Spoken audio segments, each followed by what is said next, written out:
There are moments in life that feel small at first, so ordinary that you don't recognize them as turning points. Until years later, when you realize everything changed right there. This was one of those moments. The letter arrived on a Tuesday morning. Not dramatic, not special, just mixed in with bills, ads, and things I didn't care about. I almost threw it away. No return address, just my name written carefully, as if the person writing it was afraid to make a mistake. That alone should have warned me. I didn't open it right away. Instead, I made coffee, stood by the window, watched people live their normal lives while something heavy settled in my chest. Because deep down, I already knew good news doesn't come in envelopes like that. When I finally tore it open, my hands didn't shake from fear. They shook from recognition. The first line stopped my breath. If you're reading this, I didn't have the courage to say it to your face. I sat down. The room felt smaller somehow, like the walls had leaned in to listen. The letter wasn't angry. That's what made it worse. It talked about moments I had forgotten, conversations I thought were insignificant, silences I thought were harmless. She wrote about the nights she waited for me to come home earlier, the messages she never sent because she didn't want to seem needy, the questions she stopped asking because she already knew the answers. I remembered those nights. I remembered thinking, she understands. She's patient. She's fine. I was wrong. Halfway through the letter, I had to stop reading because I realized something terrifying. This wasn't news to her. It was closure. She wasn't explaining. She was finishing. The words felt calm, almost gentle, but every sentence carried weight. I don't blame you, she wrote. And that's the part that scares me the most. I felt my chest tighten. Blame would have meant emotion. Anger would have meant she still cared. This was something else. She talked about how love doesn't disappear suddenly, how it erodes quietly, like water against stone, one missed moment at a time, one unasked question at a time, one silence too many. I tried to remember the last real conversation we had. Not logistics, not plans, not small talk, something real. I couldn't. Near the end of the letter, my eyes blurred, not because I was crying, but because I was afraid of what came next. Some part of me hoped it would end with forgiveness, with a second chance, with instructions on how to fix everything. It didn't. The final paragraph was short, too short. I waited for you to notice, she wrote. And when you didn't, I learned how to stop waiting. I stared at the page for a long time after that, because in that moment, I understood something that still haunts me. This letter wasn't written to bring her back. It was written so she could finally leave. And that was just the beginning. The next morning, Michael went to work earlier than usual. Not because he had to, because the house felt different. Nothing was out of place. Nothing looked wrong. And yet, he kept replaying the image of Laura's notebook in his mind. The way she flipped the page too quickly. The way her smile arrived a second too late. At the office, Michael tried to focus. Emails blurred together. Meetings passed without him hearing half of what was said. Around noon, he did something he hadn't done in years. He checked the bank account. Not the quick overview, the detailed one. Transactions loaded slowly. At first, everything looked fine. Bills paid. Salary deposited. Normal expenses. Then he noticed the transfers. Small amounts. Scattered. 500 here. 700 there. Always labeled the same way. Internal adjustment. Michael frowned. He scrolled further back. The transfers had started months ago. Not recently. Months. Too small to trigger alerts. Too spread out to raise suspicion. It was smart. Too smart to be accidental. He leaned back in his chair and stared at the screen. This didn't mean betrayal. Not yet. It meant questions. That evening, Michael arrived home earlier than usual. Laura was on the phone when he walked in. She ended the call quickly. "Everything okay?" he asked. "Yeah," she said. "Just work." He watched her move. Still calm. still natural.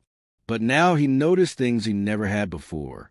How she avoided specific details.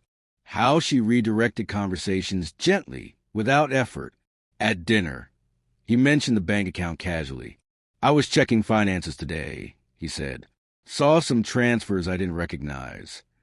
Laura didn't freeze. That worried him more than if she had. "Oh, those," she replied smoothly. "Just temporary reallocations. Tax stuff. I told you about it months ago." Michael nodded slowly.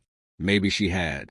Memory is unreliable, especially when trust fills in the gaps. That night, Michael couldn't sleep. At 2:17 a.m., he got up and went to the living room. Laura's laptop was on the table, closed. He stared at it longer than he should have. Opening it felt like crossing a line, but so did losing everything. The laptop was password protected, not Laura's usual password. That alone made his pulse spike. He stepped away, back to bed, back to pretending. 2 days later, Michael received another envelope.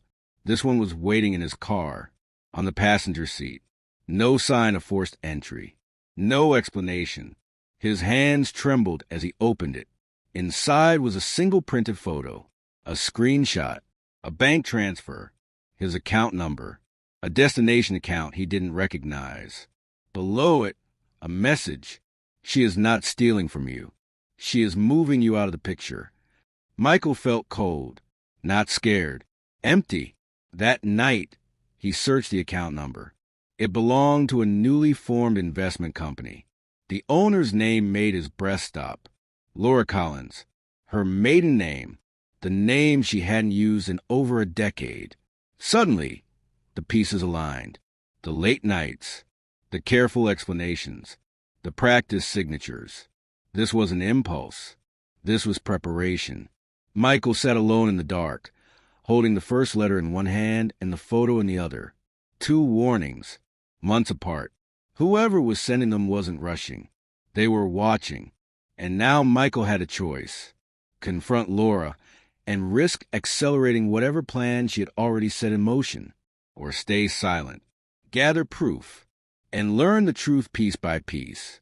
As he sat there, his phone vibrated. An unknown number. One message. "You're running out of time." I didn't reach out right away. Not because I didn't care, but because some truths leave you without the right words. Days passed. The letter stayed on my desk, folded neatly, as if it were waiting for something. An answer, a reaction, a mistake.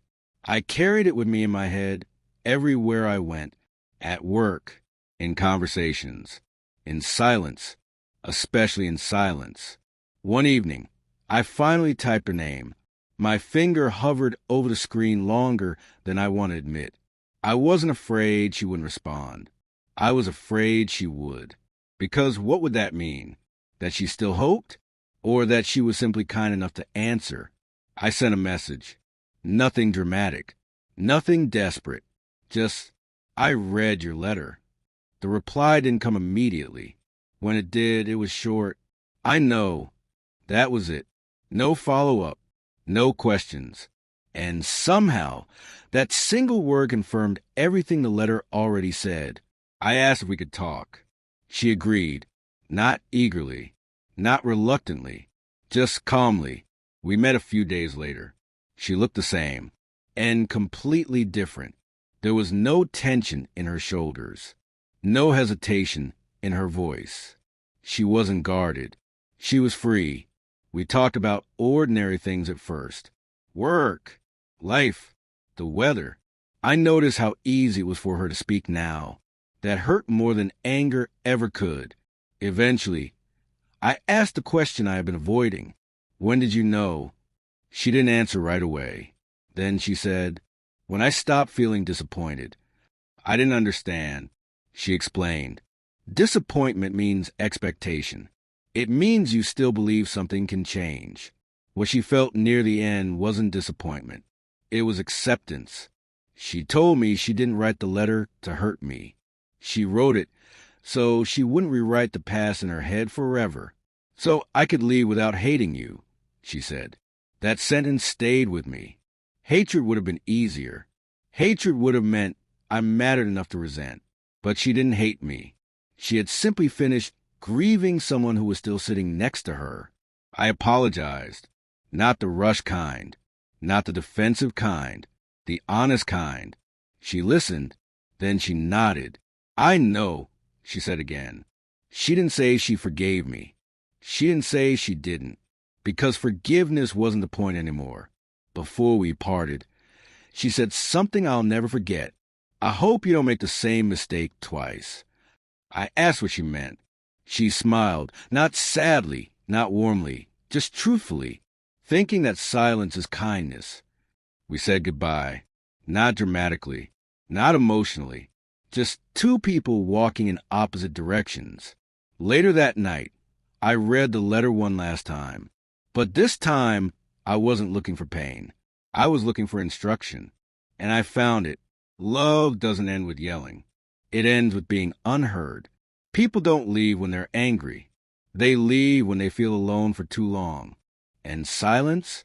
Silence isn't peace. It's a warning. I keep the letter now. Not as punishment. Not as regret. But as a reminder. Because too late isn't just a moment. It's a place. And once you're there, you can't go back.